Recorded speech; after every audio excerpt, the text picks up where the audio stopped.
Have you recently started your business or planning to start your business but worried whether it will succeed or fail?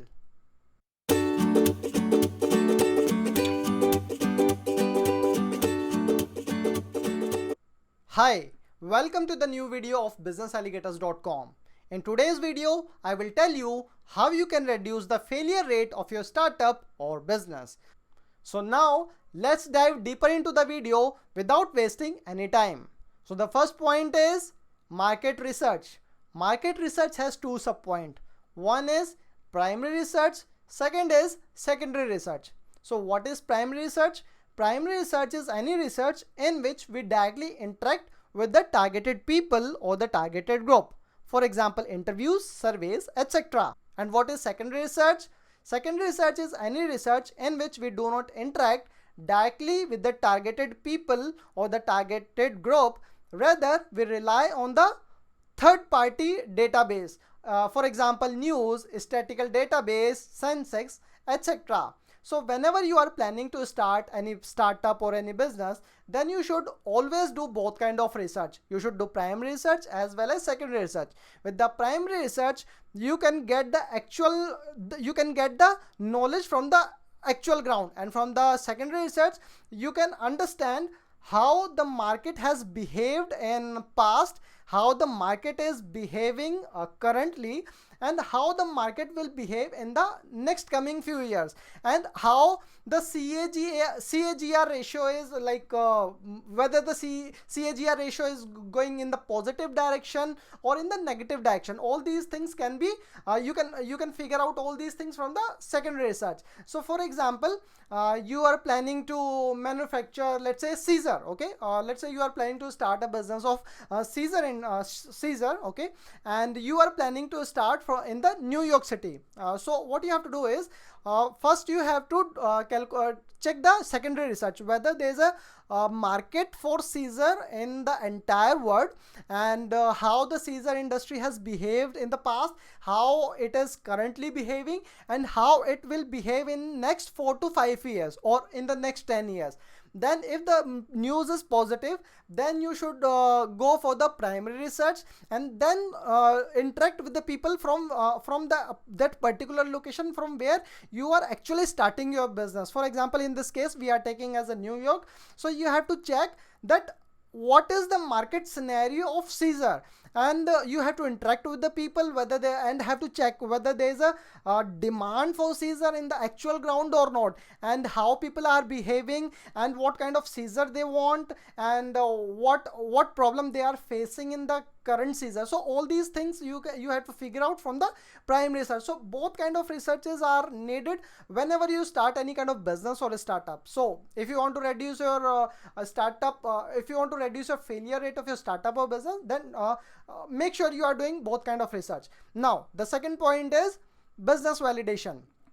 So I have seen a lot of people and who talk about idea validation, and I have seen many entrepreneurs who ask me question about how they can validate their idea, but no one is talking about the business validation. You need to understand that idea is only a small part of the complete business. So you cannot you cannot guarantee your success by idea validation.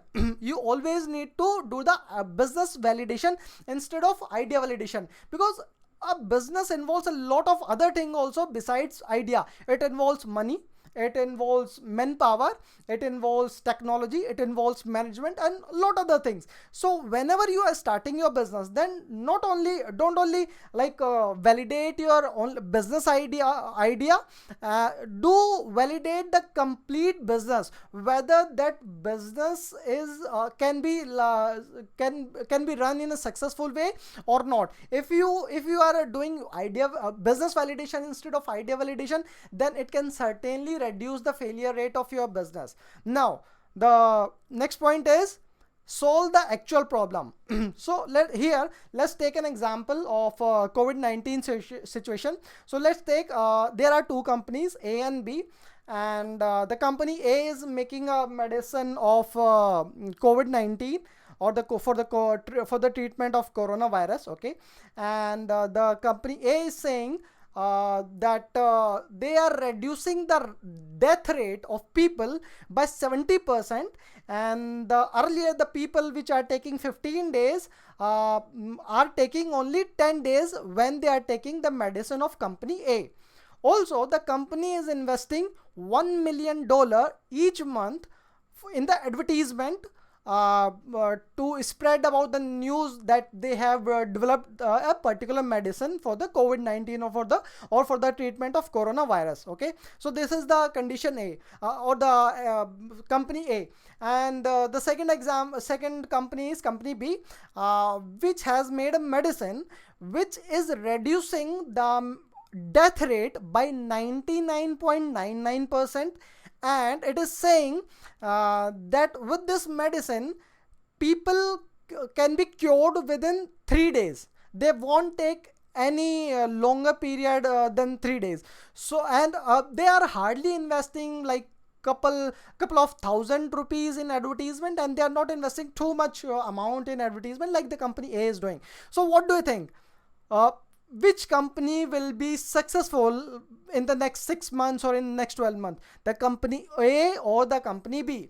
Yeah, that's true. The company B will be more successful. Why? Because they are solving the actual people. Because people cannot buy those medicine which are reducing which are saying that with this medicine you are still having 30% chances of death, or it is only reducing the chance by 70%. They always want a medicine which is curing them at a faster speed, which medicine B is doing within 3 days rather than 10 days, like which medicine A is taking. And also medicine B is saying that 99.99% people will be cured. So similarly, whenever you are starting any kind of business or any kind of a startup, then make sure you are solving an actual problem so that people fall in love with you. And the moment people will fall in love with you, then you need not to spend too much money on like advertisement, for the fancy advertisement, because you are actually beneficial for them. And when the thing become beneficial, then there is always mouth to mouth promotion, and everyone knows that there is no advertisement which is better than mouth to mouth promotion. So the next point is keep improving. So no matter what you are producing, whether you are manufacturing a laptop or mobile or whatever you name it, if you are not improving on a day by day basis, then you will certainly fail. So no matter how currently your product or services are performing, but make sure that you are improving your products and services day by day, so that people can like realize that, yeah, that these person or these business, that this business is improvising their product and services. And if you are improving yourself on the daily basis, then within next coming few months or maybe in next coming few years, you can out compete all your competitors in terms of performance, in terms of quality, in terms of benefits. So this is the thing. So if you are following all these things, then you can certainly reduce the failure rate of your startup or business. So if you want to know more about all these things, then you can visit our website businessalligators.com. And if you have any doubt regarding any of the points which I have mentioned, then you can ask your queries in the comment box. And by the way, this video is sponsored by Sirapu Interiors and Exhibition. And I guess that's it for today. And bye bye, and meet you tomorrow. Bye bye.